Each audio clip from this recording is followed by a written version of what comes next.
बेटा देखो, मुझे सेंटर ऑफ मास ऑफ हॉलोकोन निकालना है।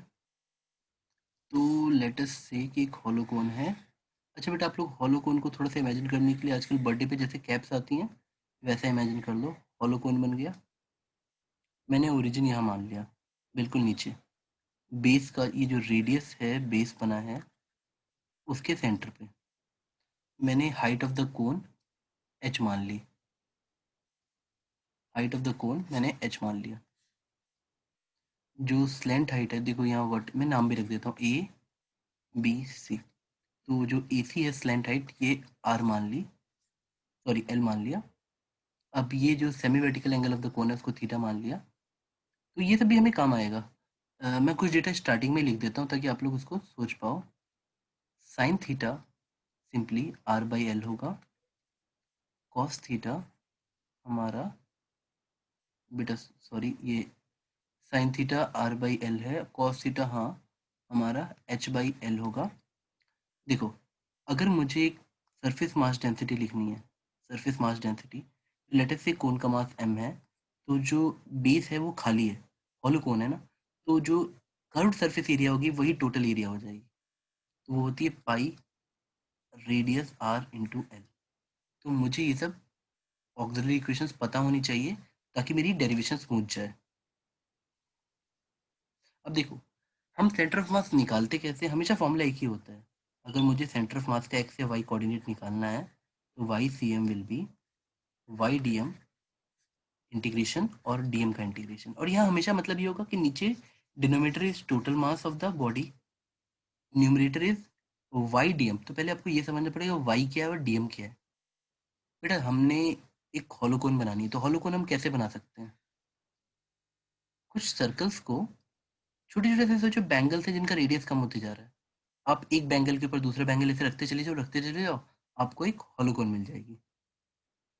तो अगर मैं यहाँ पे देखने की कोशिश करूँ, लेट अस से कि ये एक्स लेंथ हाइट वाइज नीचे है और ये जो थिकनेस है हमारी ये डी एक्स है। बेटा मैंने इसको डिफरेंशियल एलिमेंट माना है कि इसी को अगर मैं एक्स इक्वल टू जीरो से लेकर एक्स इक्वल टू एल तक आगे बढ़ाऊंगा तो मुझे पूरी बॉडी मिल जाएगी। डिफरेंशियल एलिमेंट एक ऐसा सिमेट्रिकल पार्ट होता है जिसको हम लोग अगर कोई एक पैरामीटर चेंज करें तो हमें पूरी बॉडी मिल जाती है। जैसे देखो, मैं एक्स चेंज कर रहा हूँ, एक्स को जब मैं जीरो लिखूंगा तो मुझे यहाँ पे एक छोटा सर्कल मिलेगा। एक्स इक्वल टू बेटा मैं एल लूंगा तो मुझे सबसे नीचे वाला सर्कल मिलेगा, तो मुझे पूरी बॉडी मिल जाएगी। आपको ये समझना चाहिए कि फॉर्मूला भले ये होता है, पर जो ये डीएम मास लिखते हैं वो इस डिफरेंशियल एलिमेंट का होता है। हम जो ये जो वाई लिखते हैं, ये सेंटर ऑफ मास होता है डिफरेंशियल एलिमेंट का। मास, बेटा ये डिफरेंशियल एलिमेंट का खेल जो समझ गया वो डेरिवेशंस कर ले जाएगा आने वाले चैप्टर्स में भी। अब देखो, अगर मैंने इस पे ध्यान दिया, इसके ऊपर,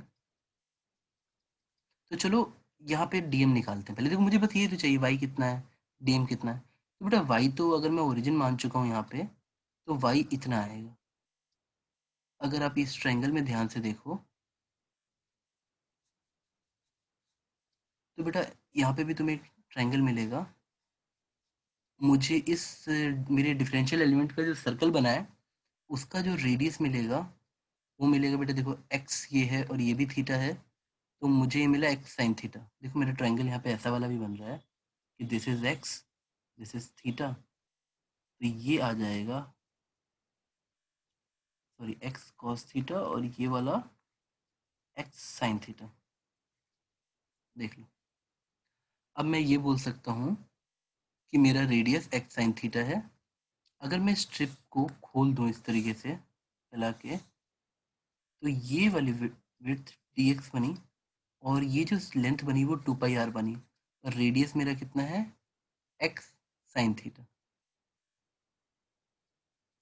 अब मुझे मेरा ये एरिया मिल गया डी ए, तो डी ए मिल गया मुझे two pi X sine theta into D x.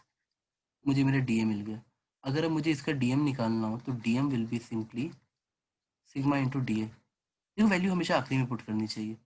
हमेशा कुछ इस तरह से बनाओ कि सारे कांस्टेंट एक साथ इकट्ठा हो जाए। सिग्मा डी ए को भी लिखो तो ऐसे लिखो, टू साइन थीटा एक साथ लिखो, जो वेरिएबल है। अच्छा देखो बेटा, यहाँ पे हमारा क्या था, और पाई भी है, तो पाई भी कांस्टेंट है, पाई को भी बाहर लिखो।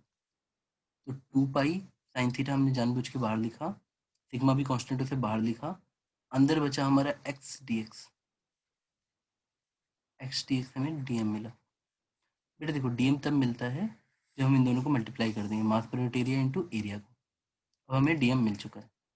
मेरे को ये देखना है कि इस जो मेरा डिफरेंशियल एलिमेंट एक सर्कल है उसका सेंटर ऑफ मास कहाँ होगा, तो उसका सेंटर ऑफ मास ओरिजिन से इस हाइट ऊपर होगा।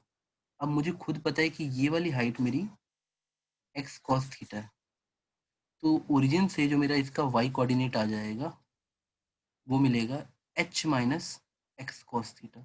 बट अब जैसे जिससे मैं आपको ये एक्स कॉस थीटा इमेजिन हुआ, आपको तुरंत क्लिक कर जाएगा कि जो नीचे से इस सेंटर ऑफ मास की, मेरा डिफरेंशियल एलिमेंट का सेंटर ऑफ मास यहाँ पे है, तो उसकी हाइट मुझे ओरिजिन से एच माइनस ये वाला मिलेगा, H minus X cos theta. तो now I have dm as well as y. Y is the center of mass of differential element and dm is the mass of this differential element, इस वाले का। बेटा आई have dm। अब रुको मैं थोड़ा सी value putting कर देता हूँ यहाँ पे। देखो मैं नीचे करूँगा तो मुझे टोटल मास मिलेगा, तो मैं इसको एज इट इज रख देता हूँ। और लिमिट्स बेटा x इक्वल टू 0 से लेकर x इक्वल टू l है, क्योंकि हमारे वेरिएबल सिर्फ x में। अब देखो मुझे सारे कांस्टेंट बाहर रखने हैं। तुम्हारी चालाकी यही कि मिनिमम कैलकुलेशन करो। Sigma 2 sign theta into pi इस तरीके से बाहर आया, और बेटा आपका क्या क्या बाहर आ गया, सिग्मा आ गया, 2 आ गया, साइन थीटा पाई आ गया। अब हमारा यहाँ पे था वाई, वाई अंदर गिरेगा H minus X cos theta बन के, और क्या वेरिएबल था बेटा इसमें, एक्स डी एक्स अंदर रहेगा एक्स डी एक्स, बाकी सब हमारा कांस्टेंट था। तो अब इसको नेक्स्ट पेज पे लेके चलते हैं। चलो, मुझे सिग्मा दिख रहा था, मुझे एम दिख रहा था, मुझे दिख रहा था 2 साइन थीटा पाई, तो मैं लिख लेता हूँ 2 साइन थीटा पाई, और अंदर था मेरा H minus X cos theta into x D x. देखो बेटा, अगर आप चाहो तो हम इसको बाद में सॉल्व करेंगे, इससे पहले ये वाला इंटीग्रेशन सॉल्व कर लेते हैं। देखो हम सिर्फ इस पे अभी फोकस करेंगे और इसी को सॉल्व करेंगे। जैसे आप उसको पुट करना बेटा, देखो मुझे इसको तोड़ के लिख सकता हूँ H x D x minus cos theta, बेटा कॉन्स्टेंट है बाहर ले लेना, अंदर बचेगा एक्स इंटू एक्स यानी एक्स स्क्वायर डी एक्स। तो आप जब वैल्यू पुटिंग करोगे तो आपको मिल जाएगा H x square by 2 minus cos theta into x cube by 3, और जो लिमिट पुट होगी 0 से लेकर एल होगी। तो जब आप पुट करोगे तो आपको मिलेगा H L square by 2 minus cos theta into L cube by 3। अब देखो बेटा, अगर मैं एच एल स्क्वायर बाई 2 इसको लिख रहा हूँ, बेटा देखो याद करो मैंने स्टार्टिंग में बताया था पूरे ट्रायंगल के हिसाब से मेरा कॉस थीटा कितना था, एच बाई एल। तो मैं ये वैल्यू यहाँ पुट करना स्टार्ट करूँगा, एच बाई एल। तो जैसे ही मैं एल पुट करूँगा एक एल इससे कट जाएगा, तो एच एल स्क्वायर बाई 3। तो आपको ये वाला फैक्टर समझ आ गया कि इसको सब्ट्रैक्ट करने पे आपको एच एल स्क्वायर बाई 6 मिलेगा। अब मुझे सिर्फ एक वेरिएबल के साथ मल्टीप्लाई करना है। बेटा याद करो सिग्मा कितना था, total mass upon pi R L, और एक नीचे एम था तो एम एम कट गया, और यहाँ पे है 2। बेटा साइन थीटा की वैल्यू हमने कितनी निकाली थी, देखो साइन थीटा हमारे बड़े वाले ट्रायंगल के हिसाब से आर बाई एल था। आर बाई एल बड़े वाले ट्रायंगल को देखोगे आपको दिख जाएगा, साइन थीटा की वैल्यू थी आर बाई एल। हमने सिग्मा की वैल्यू पुट कर दी M by pi R L, नीचे एम था, 2 आ गया, sine theta R by L आ गया इंटू पाई आ गया। अब देखो कितना सही सही चीज़ें कट रही हैं, पाई से पाई कट गया, आर से आर कट गया। अब नीचे मुझे दिख रहा है 2 l स्क्वायर, तो मुझे ये टर्म दिखा पूरा 2/l स्क्वायर। अब मैं इसको अगर इससे मल्टीप्लाई कर दूं तो मुझे मेरा वाई सी एम मिल जाएगा आफ्टर मल्टीप्लीकेशन